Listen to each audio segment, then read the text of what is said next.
સુરત મહાનગરપાલિકા સંચાલિત સ્વયંવર હોસ્પિટલમાં સર્જરી વિભાગના senior professor doctor Harish Chauhan અને તેમની ટીમ દ્વારા દૂરબીનની મદદથી મહિલાના પેટમાં રહેલી બરોળની ગાંઠનું સફળ ઓપરેશન કર્યું હતું।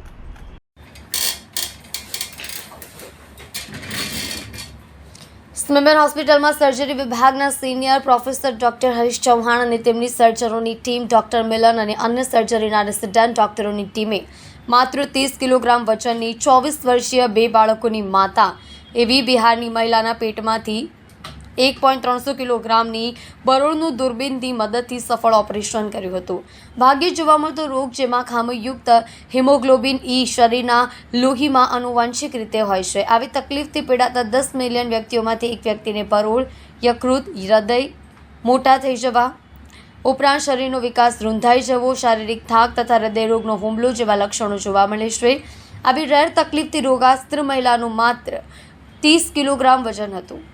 દેખાવમાં એક 12 થી 15 વર્ષના હોય તેવા લાગતા હતા, જેના ઓછા વજન, લોહીની ઉણપ અને શારીરિક વિકાસ ઓછા હોવાથી સર્જરી વધારે પડતી જોખમી હતી।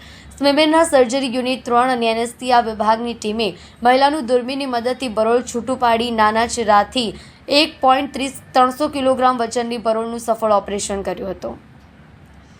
ઓપરેશન દરમિયાન દર્દીનું ઝીણવટભર્યું મોનિટરિંગ પણ કર્યું હતું। આ દરમિયાન દર્દીના બાળકો અને તેના પતિનું આ પ્રકારના રોગ માટે સ્ક્રીનિંગ અને કાઉન્સેલિંગ પણ કરવામાં આવ્યું કે જેથી આવનારી પેઢી આ પ્રકારના રોગગ્રસ્ત ન થાય। દર્દીને સંપૂર્ણ રિકવરી પછી આજે રજા આપવામાં આવી હતી। દર્દી અને દર્દીના સગાઓએ સર્જરીની ટીમ, professor doctor Harish Chauhan, doctor Milan તથા રેસિડેન્ટ સર્જનો અને નર્સિંગ સ્ટાફનો ખૂબ ખૂબ આભાર માની કિશનગઢ, બિહાર માટે જવા રવાના થયા હતા।